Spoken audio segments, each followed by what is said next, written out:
సింహరాశి వారికి రాశి ఫలాలు ఈ రకంగా ఉన్నాయి. రాశి ఫలాలు తెలుసుకునే ముందు గ్రహ సంచారంలో ఉన్నటువంటి మార్పులు గమనిద్దాం. మిథునంలోకి రాహు యొక్క ప్రవేశం 8వ తారీఖు జరుగుతోంది. వ్యయంలో ఇప్పటిదాకా ఉన్నటువంటి రాహు ఇప్పుడు మిథునంలోకి లాభస్థానంలోకి పెడుతున్నాడు. ఇప్పుడు ఉన్నటువంటి పరిస్థితిని కనుక చూసినట్టయితే, గ్రహస్థితిని కనుక బేరీజ్ వేసి చూసినట్టయితే, చతుర్థంలో దేవగురువు అయినటువంటి బృహస్పతి, పంచమంలో శనికేతువులు, ఆరింట శుక్రుడు, సప్తమంలో రవి, అష్టమంలో బుధుడు, భాగ్యంలో కుజుడు. ఈ రకమైనటువంటి సంచారం జరుగుతోంది. ఈ రకమైనటువంటి సంచారంలో సంబంధించినటువంటి అసౌకర్యాలు ఏమైనా ఉన్నాయంటే, అష్టమంలో ద్వితీయ లాభాధిపతి అయినటువంటి బుధుని యొక్క సంచారం కాస్త అసౌకర్యాన్ని కలగజేసిన, ఈ అసౌకర్యం పోగొట్టుకునేదానికి ఒక విశేషమైనటువంటి పర్వదినం ఈ వారం ఉంది. శివరాత్రి, కృష్ణంగారక చతుర్దశి. ఈ రెండు మహత్తరమైనటువంటి రోజులు. ఈ మహత్తరమైన రోజులు మనకి ఈ వారం లభ్యమవుతున్నాయి కాబట్టి ఈ సింహరాశి వారు స్వర్ణతుల్యం చేసుకునే అవకాశం ఉంది. సమయాన్ని, జీవితాన్ని స్వర్ణతుల్యం చేసుకునే అవకాశం ఉంది కాబట్టి దానికి సంబంధించినటువంటి పరిష్కార ప్రక్రియ తెలుసుకునే దానికి ప్రయత్నం చేద్దాం. సింహరాశి వారు ఖర్జూర ఫలాలతో కనుక శివుణ్ణి కనుక అర్చన చేస్తే, సాంబ సదాశివుని మహాశివరాత్రి రోజున అర్చన కనుక చేస్తే, అది దిగ్విజయంగా విశేషమైనటువంటి లాభాన్ని సింహరాశి వారు అందుకునే అవకాశాన్ని కలగజేస్తుంది. ఖర్జూర ఫలంతో చేయాలి అంటే ఖర్జూరాలతో చేస్తే అదొక ప్రక్రియ, ఖర్జూరాలను నీళ్ళలో నానబెట్టి ఆ నీటితో చేయటం అనేటువంటిది ఒక ప్రక్రియ. ఈ రెండిట్లో ఏదైనా కూడా ఉపయోగపడేదే. సింహరాశి వారికి ఇవి విశేషమైనటువంటి రాజ్యపద ప్రాప్తినే కాకుండా ధనానికి సంబంధించినటువంటి విశేషమైనటువంటి లాభాన్ని కలగజేసే అవకాశం ఈ వారం ఉంది పుష్కలంగా. కాబట్టి శాంతి ప్రక్రియ ద్వారా మనం సమస్య తెలుసుకునే బదులు శాంతి ప్రక్రియను అవలంబించినట్టయితే బాగుంటుంది. పరిష్కార ప్రక్రియలే మనకు దోహదపడతాయి. సమస్యలు తెలుసుకున్నందువల్ల మానసికమైనటువంటి అశాంతి వస్తుంది. పరిష్కార ప్రక్రియల ద్వారా మనకి ఏ రకమైనటువంటి ఇబ్బందులు ఉన్నా కూడా అవి తొలగిపోయి సుఖకరమైనటువంటి జీవితాన్ని పొందే అవకాశం ఉంటుంది. కాబట్టి జన్మజాతక రీత్యా ఉన్నటువంటి దశాంతర్దశల్ని పరిగణలోకి తీసుకోకుండా గ్రహ సంచారానికి సంబంధించినటువంటి ఈ సూచనలు మాఘమాసానికి సంబంధించి ఈ వారానికి సంబంధించి పర్వదినాలు కనుక ఏమైనా ఉన్నట్టయితే ఆ పర్వదినాల్లో మనం చేయవలసినటువంటి కార్యక్రమాలని సక్రమంగా నిర్వర్తించగలిగినట్లయితే సుఖకరమైనటువంటి జీవితాన్ని పొందే అవకాశాలు మనకి పుష్కలంగా భగవంతుడు శాస్త్రం అనుగ్రహించింది. కన్యా రాశి వారికి రాశి ఫలాలు ఈ రకంగా ఉన్నాయి. రాశి ఫలాలకు సంబంధించి చిన్న చిన్న మార్పులు వచ్చాయి. ఈ మార్పులు ఏమంటే, మిథునంలోకి రాహు యొక్క ప్రవేశం, తృతీయంలో దేవగురు అయినటువంటి బృహస్పతి, చతుర్థంలో శనేశ్వరుని యొక్క సంచారం, పంచమంలో శుక్రుడు, ఆరింట రవి, సప్తమంలో బుధుడు, అష్టమంలో కుజుని యొక్క సంచారం జరుగుతోంది. అర్ధాష్టమ శని సంచారం జరుగుతోంది. దీనివల్ల మనకు కొంచెం చిన్న సమస్యలు ఉంటాయని చెప్పి లోగడ మనం ప్రస్తావించడం జరిగింది. ఇది వర్తమానంలో జరుగుతోంది కాబట్టి, అంటే అర్ధాష్టమ శని సంచారానికి సంబంధించినటువంటి కొన్ని ఛాయలు ఉన్నాయి. వీటిని మనకి అంటే మానసిక అశాంతికి లోను కాకుండా పరిష్కార ప్రక్రియలకు సంబంధించి ఈ వారం కొన్ని దోహదపడే ప్రక్రియల్ని మనం తెలుసుకునేదానికి ప్రయత్నం చేద్దాం. ఈ వారం మహాశివరాత్రి 4వ తారీఖు, 5వ తారీఖున కృష్ణంగారక చతుర్దశి. ఈ 2 రోజులు చాలా విశేషంగా లాభాన్ని అందచేయగలిగేటటువంటి రోజులు.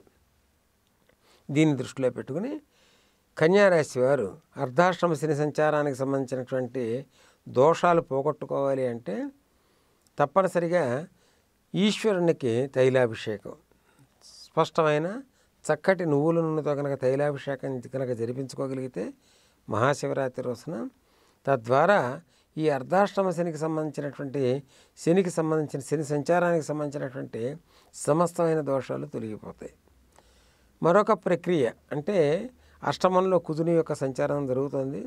కృష్ణంగారక చతుర్దశి రోజున ఎవరైనా పురోహితులు కానీ, పెద్దల్ని కానీ, లేదంటే దేవాలయంలో ఉన్నటువంటి అర్చకులకి కానీ వస్త్రాలను కనుక సమర్పించుకున్నట్టయితే ఆ వస్త్రాలకి సంబంధించి మెరూన్ కలర్ బోర్డర్ ఉండాలి. అటువంటి వస్త్రాలని సమర్పించి యథోచితమైనటువంటి దక్షిణ కనుక ఇవ్వగలిగినట్టయితే అష్టమానికి సంబంధించినటువంటి కుజుని యొక్క సంచారం ద్వారా ఏర్పడేటువంటి ఏదైనా ఇబ్బందులు ఉంటే ఆ ఇబ్బందులు తొలగిపోతాయి. ఈ చిన్న చిన్న ప్రక్రియలు మనం చేసుకునేదానికి అవకాశం ఇచ్చింది సమయం. ఈ సమయంలో మహత్తరమైన సమయం మాఘమాసం. మాఘమాసంలో దానాలన్నీ కూడా విశేషమైనటువంటి లాభాన్ని కలగజేస్తాయి.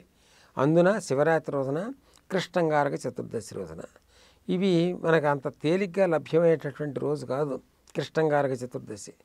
అది మన పూర్వపుణ్యం వశాత్తు మనకి ఇప్పుడు లభ్యమవుతుంది. కాబట్టి ఈ సమయాన్ని మనం సద్వినియోగం చేసుకోగలిగితే ఏ కారణం చేతన రాశికి సంబంధించి గ్రహ సంచారానికి సంబంధించి అసౌకర్యాలు ఉంటే అవి తొలగిపోయి సుఖకరమైనటువంటి జీవితాన్ని మనం పొందగలుగుతాం. తులారాశి వారికి రాశి ఫలాలు ఈ రకంగా ఉన్నాయి. రాశి ఫలాలు తెలుసుకునే ముందు గ్రహ సంచారానికి సంబంధించినటువంటి వివరాలు. సప్తమంలో కుజుని యొక్క సంచారం, భాగ్యంలో రాహు యొక్క సంచారం, ద్వితీయంలో గురువు యొక్క సంచారం, తృతీయంలో శనేశ్వరుని సంచారం, కేతువుతో కూడినటువంటి శనేశ్వరుని యొక్క సంచారం, చతుర్థంలో శుక్రుడు, పంచమంలో రవి, ఆరింట బుధుడు, ఆరింట బుధుని యొక్క సంచారం జరుగుతుంది. ఈ సంచారంలో చిన్న చిన్న అసౌకర్యాలు ఉండే అవకాశం ఉంది. ఎవరైనా కనుక దీర్ఘ వ్యాధితో కనుక బాధపడుతున్నటువంటి వారు ఉన్నట్టయితే తులారాశిలో వాళ్ళు, తులారాశి జాతకులు, దీర్ఘవ్యాధి అంటే అనేక రకాలుగా మనం వ్యాధుల్ని కనుక తీసుకుంటే మచ్చలు, బొల్లి మచ్చలు కానీ, సోరియాసిస్ కానీ, క్యాన్సర్ కానీ ఇత్యాదులన్నీ కూడా దీర్ఘవ్యాధుల కింద పరిగణించాల్సిన పరిస్థితి. ఈ దీర్ఘవ్యాధులతో బాధపడే వ్యక్తులకి మహాశివరాత్రి ఒక మహాపర్వదినం. అపరిష్కృతంగా ఉన్నటువంటి అనేక సమస్యలకి, శారీరక సమస్యలకి, మానసిక సమస్యలకి ఒక విశేషమైనటువంటి పరిష్కార మార్గంగా మాకు మహాశివరాత్రి గోచరిస్తుంది. ఈ మహాశివరాత్రి రోజున అవకాశం ఉన్నంత వరకు రసాల ఫలసారైన దీర్ఘవ్యాధి వినాశనం అని చెప్పి రుద్ర కామ్యార్చన విధి, శాస్త్ర విధి విధానం. ఈ శాస్త్ర విధి విధానాన్ని అనుసరించి రసాల ఫలసారైన ఏదైనా ఫలానికి కనుక రసం వచ్చే అవకాశం ఉందంటే, ఉదాహరణకి బత్తాయి, కమలాపండు, మామిడి పండు ఇవన్నీ కూడా రసాలు తీయగలిగే అవకాశం ఉంది. రసాల ఫలసారైన దీర్ఘవ్యాధి వినాశనం అని చెప్పి శాస్త్రవచనం. కాబట్టి మహాశివరాత్రి రోజున దీర్ఘవ్యాధితో బాధపడుతున్నటువంటి ఏ వ్యక్తి అయినా సరే ఈ రసాలతో అంటే పళ్ళ రసాలతో కనుక శివుని అభిషేకం చేసి ఆ తర్వాత తీర్థంగా కనుక స్వీకరించగలిగినట్టయితే అనేక రకాలైనటువంటి దీర్ఘవ్యాధుల నుంచి విముక్తి పొందే అవకాశం ఉంది. కృష్ణ అంగారక చతుర్దశి. కృష్ణ అంగారక చతుర్దశి రోజున వీళ్ళకి మంచి రోజు కాబట్టి ఆ రోజున అవకాశం ఉన్నటువంటి వాళ్ళు, శక్తి ఉన్నటువంటి వాళ్ళు స్ఫటిక శ్రీయంత్రాన్ని దానం ఇవ్వాలి. నర్మదా బాణలింగంతో కూడా స్ఫటిక శ్రీయంత్రాన్ని కనుక దానం ఇచ్చినట్టయితే తులారాశి వారికి ఏ రకమైనటువంటి అసౌకర్యం ఉన్నా ఆ అసౌకర్యం తొలగిపోయేదానికి అవకాశం పడుతుంది, దోహదపడుతుంది. తద్వారా పరిష్కారం తెలియనటువంటి, పరిష్కారం లేనటువంటి, పరిష్కారం గోచరించినటువంటి అనేక సమస్యలకి అది ఏదో దూదిపించే విడిపోయినట్టుగా పరిష్కారాలన్నీ కూడా విడిపోయే అవకాశాలు తులారాశి వారికి ఎక్కువగా ఉన్నాయి.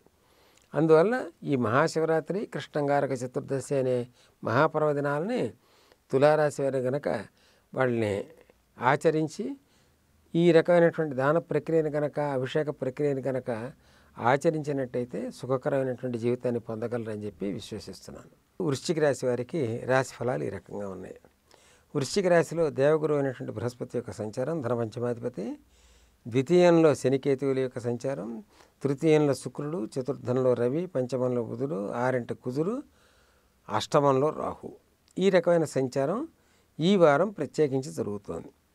అంటే అష్టమ స్థితికి రాహువు చేరాడు వృశ్చిక రాశి వారికి. ఆ కారణం చేత చిన్న చిన్న సమస్యలు, అష్టమ రాహువు, అష్టమ శని ఇవన్నీ కూడా చిన్న చిన్న సమస్యల్ని తప్పనిసరిగా ఇచ్చే అవకాశం ఉంటుంది.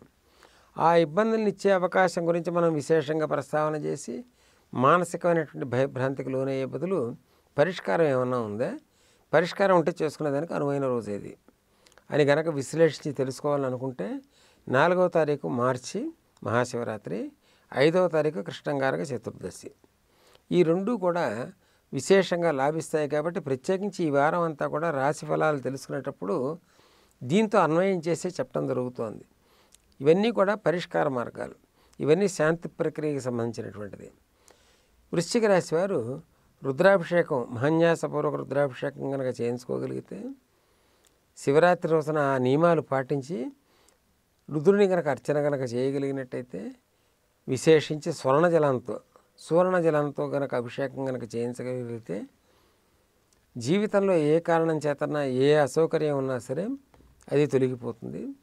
తద్వారా పుష్టిగా అంటే సంపదని అభివృద్ధిని ఆకాంక్షించే ప్రతి ఒక్క వ్యక్తి ఈ రకమైనటువంటి ప్రక్రియను కనుక అవలంబించినట్టయితే హాయిగా సుఖకరమైనటువంటి జీవితాన్ని తప్పనిసరిగా పొందగలుగుతారు అని చెప్పి శాస్త్రం చెప్తుంది. కృష్ణంగారక చతుర్దశి రోజున యథోచితంగా దశదానాలు కానీ షోడశ దానాలు కానీ యథాశక్తి చేయగలిగినంత చేసినట్టయితే అది కూడా చాలా విశేషంగా లాభపడుతుంది, లాభాన్ని మనకు అనుగ్రహించగలుగుతుంది. కాబట్టి కృష్ణంగారక చతుర్దశి, మహాశివరాత్రి ఇటువంటి పర్వదినాలని ఉపయోగించి వృశ్చిక రాశి వారు అక్కడ చేయవలసినటువంటి ప్రక్రియను కనుక అవలంబించినట్టయితే ఇప్పటిదాకా ఉన్నటువంటి ఏదైనా అసౌకర్యం, చిన్న చిన్న అసౌకర్యాలు ఉన్నా రాబోయే సమయంలో రాహువు యొక్క సంచారం ద్వారా చిన్న చిన్న అసౌకర్యాలు కలుగుతున్నా వాటిని అన్నిటి నుంచి ముక్తి బయటపడిపోయే అవకాశం ఎక్కువగా ఉన్నాయి. ఈ వీడియో గనుక మీకు నచ్చినట్లయితే లైక్ చేయండి, షేర్ చేయండి. మరిన్ని వీడియోస్ కోసం మా ఛానల్ను సబ్స్క్రైబ్ చేయండి.